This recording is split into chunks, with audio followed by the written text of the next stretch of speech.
Sa kasalukuyan nga ay itong easterlies o yung mainit na hangin galing karagatang Pasipiko nakakaapekto sa may silangang bahagi ng ating bansa. At may kita nga natin sa may satellite image natin na may mga ulan na dala itong easterlies at itong mga paulan ng easterlies inaasahan natin dito sa may area ng Dinagat Islands, sa may Southern Leyte, Surigao del Norte at Surigao del Sur. Kaya yung mga nasa areas na yan ay pinag-iingat nga natin sa mga banta ng pagbaha at pagguho ng lupa kapag katamtaman hanggang sa paminsan-minsan malalakas yung mga pag-ulan.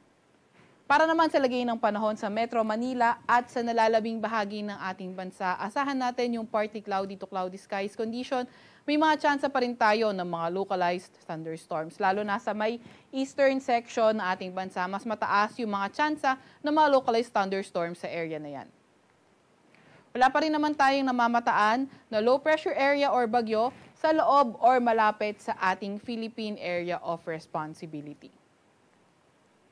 Para naman sa lagay ng panahon bukas for Luzon area, inaasahan nga natin sa Metro Manila and also sa buong Luzon, patuloy pa rin yung bahagyang maulap hanggang sa maulap na kalangitan na may mga tsansa ng mga localized thunderstorms.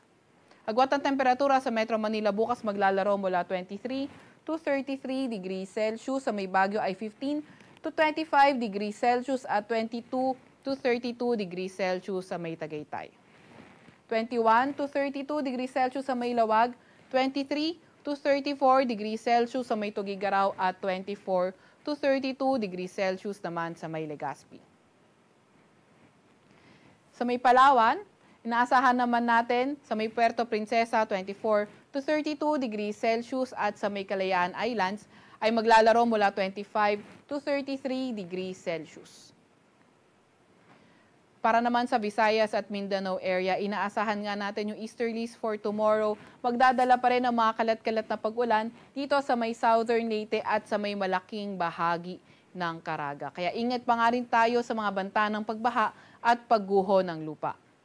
Para naman sa nalalabing bahagi ng Visayas at Mindanao, mga tsansa lang ng mga thunderstorms yung ating inaasahan.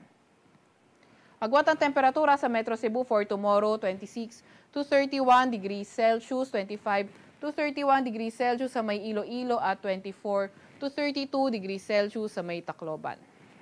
Sa may Cagayan de Oro naman ay 23 to 31 degrees Celsius, 24 to 34 degrees Celsius sa may Davao at para naman sa may Zamboanga ay 25 to 34 degrees Celsius. Wala pa rin naman tayong nakataas na gale warning sa kahit na anong baybayin na ating bansa.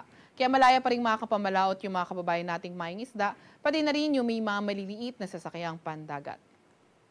Para naman sa 3-day weather outlook ng mga pangunahing syudad natin, inaasahan nga natin sa Metro Manila, Baguio, and also sa may Legazpi from Thursday to Saturday, patuloy pa rin yung partly cloudy to cloudy skies condition, may mga tsansa pa rin ng mga localized thunderstorms. Agwat ang temperatura sa Metro Manila maglalaro mula 23 to 33 degrees Celsius, 15 to 26 degrees Celsius sa may Baguio at 23 to 32 degrees Celsius sa may Legazpi City. Pati na rin sa may Visayas area, mga tsansa nga lang na mga thunderstorm yung inaasahan natin and partly cloudy to cloudy skies pa rin tayo sa area na yan.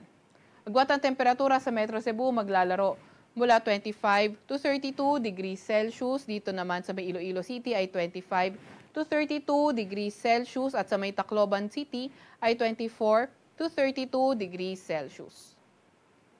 Ganon din naman sa may Mindanao area, mga tsansa nga lang ng mga localized thunderstorms yung posible sa mga susunod na araw sa mga pangunahing syudad natin sa area na yan. Agwat ang temperatura sa Metro Davao, 24 to 34 degrees Celsius. Sa may Cagayan de Oro City naman ay 23 to 32 degrees Celsius at sa may Zamboanga City ay 25 to 34 degrees Celsius. Sa Kalakhang, Maynila, ang araw ay lulubog mamayang 6:02 ng gabi at sisikat bukas ng 6:18 ng umaga.